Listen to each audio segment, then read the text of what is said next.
Hello check hello hello जय हालापुर बाबा बलमुआ। ए मेरा सखी हाँ सखी केकरा के कहे लो पूर्विया जाए रहो। ए सभिया रानी शोभा रानी बोला है करे जा। जय हालापुर बाबा बलमुआ। पूरे के लोग बहुत खराब होला। खराब होला हो। हाँ बड़ा जादू टोना जानेला। बड़ा जादू जानेला। हाँ बड़ा डर लगता है कहीं हमारे बारे में जाकर वहाँ फंस न जाए। जय हालापुर रुपिया बलमुआ जादुआ मारे बंडलिया। जय हालापुर रुपिया बलमुआ जादुआ मारे बंडलिया।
कैसे कैसे बता दो। अरे पागल कहरी ना ए सखी साई सखी हो हम तेरे गलमार गल हम तेरे हर का पानी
नैहर के दुलर दी आई, अरे नैहर के दुलर दी आई, अरे पारा सुकुमार हो पिया।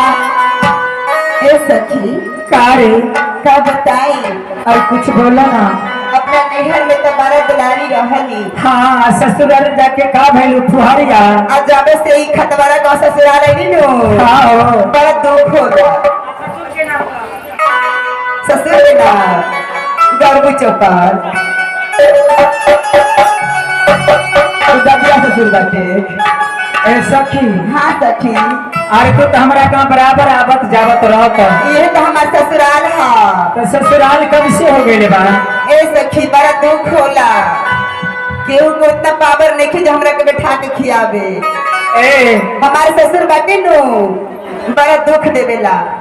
आजकल के जमाना में के करा के बैठ के खियावेला ए सखी। इहे खातिर तो कहता नहीं अपनी व्यथा गीत के माध्यम से। हाँ सुना अरे नैहर के दुल्हन बिहाई हर पारस कुमार हो पिया काटिया न होई हमसे काटिया न होई हमसे राखवानी हार हो पिया काटिया न होई हमसे राखवानी हार हो पिया काटिया न होई हमसे।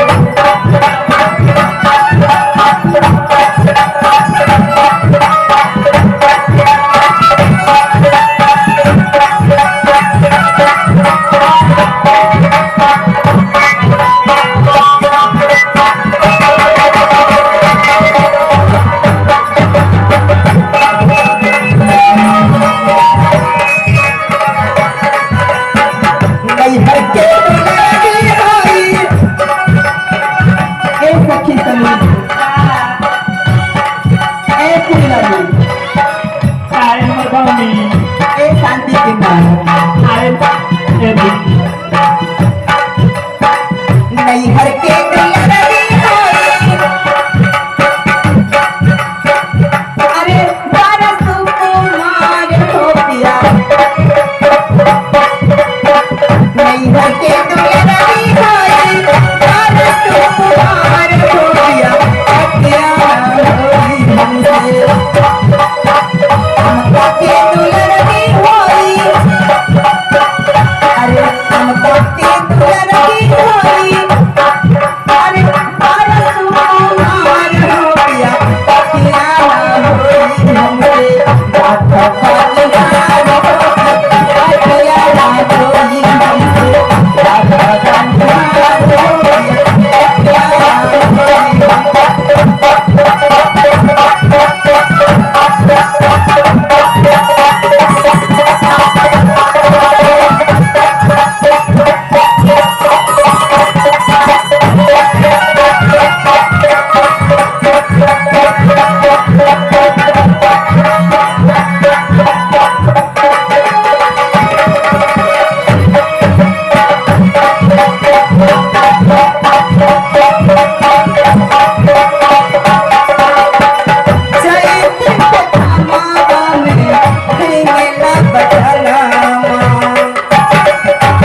हाल से हाल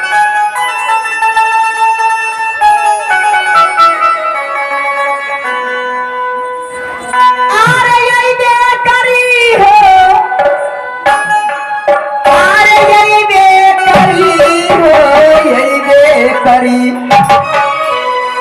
ए सखी काहे सखी यही बेकरी का छोड़ के चल गइल बा, के हो अनित हो गइल बा, इतना मोन नहीं थे। अरे आई बेकरी हो, आई बेकरी हो, आई बेकरी। परदेसिया मेरा महिला बालम आई बेकरी, परदेसिया बालम आई बेकरी।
गौरा बोला था तो जीवन